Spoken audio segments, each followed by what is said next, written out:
Welcome back in. Firefield Vision, powered by NovaCare, here in the Chicago Fire dressing room. Kevin Egan alongside assistant coach Marc Bircham. The Fire come off a 1-0 away loss to Portland Timbers, but not really much time to think about it now. I would say biggest game of the season, would you agree? US Open Cup semi-final against Philadelphia. Yeah, definitely. Definitely is our biggest game of the season. The lads know that, and it's probably been made even bigger being drawn at home in the final if we get through. So, yeah, look, we can take the positives out of the game that we had away at Portland and focus on Philadelphia. It was the team shape. I thought was excellent. We limited them to 2 shots on target, which is very low for them at home. And possession of the ball second half, we dominated and we got in really good areas to produce the final pass across. But the downside of it, our quality in that final third was for us poor. Out of training, there was a big group. It looked like Mike McGee was back, David Akam looked decent, Gilberto was in full training. Nice to have a full complement to choose from nearly now. Yeah, definitely, especially with these important games. Really important game Wednesday, but the run of games we've got coming up will make or break the season. The 4 league games after the cup game, they're just as big for us because we've got massive belief that we can definitely still get in the playoffs. How well we've played this season without getting points, and we think we are like a change. You look at Portland there, we think Kennedy's, it's a definite penalty on Kennedy in the 87th minute. You get that, that's a draw, and you never know, we could go on and win that game. So we've played really well this season without turning our performances into points, and that hopefully Wednesday we can win there, get through the semi-final and the final, and it's a buzz around the place that we can take into lethal. Jim Curtin's Philadelphia have had their struggles as well this season. What do you know about them?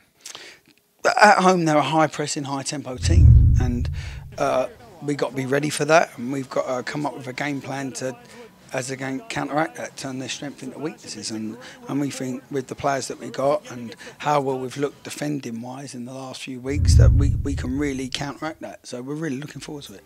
Big match. Best of luck. Cheers, thank you. Against Portland, I was impressed with the defensive effort. I was impressed with the centre midfield, Razvan Kocic, Matt Polster, not run over by Diego Chara and Will Johnson. What we looked at last week in Firefield Vision was how do you get the ball to the likes of David Akam much quicker, get that recognition much quicker. And I think we're going to take a look now at one clip where you see that from Sean Maloney straight away. The run from David Akam was very obvious, and you'll see that when Maloney gets the ball, he barely looks up. He knows exactly where. If we just pause it right here, look at the position of David Akam. He's off to the races before Maloney even kicks the ball, and the pass was perfect. Now you need Jason Johnson sprinting as fast as he can inside, and he just doesn't get there in time. But the recognition was perfect. Now with this next play, I want to take a look at a cross, because the crossing from the Fire was poor all afternoon, but this was a good one. Just pause it right here. Now you see David Akam on the edge of the area. The Fire in the match, by the way, had 20 crosses, and I didn't feel they were good throughout the match, but this one was spot on. David Akam, though, needs to go as a poacher and predict and make that run between the 2 central defenders. Instead, he pulls away and looks for the drag-back pass. Now, that's fine, but I don't think the drag-back pass was on in this scenario at all. Jovan Jones lifts his head, and if we roll it on, if Akam makes that run centrally, I think he's a good chance of getting on the end of this, but instead checks his run toward the edge of the area.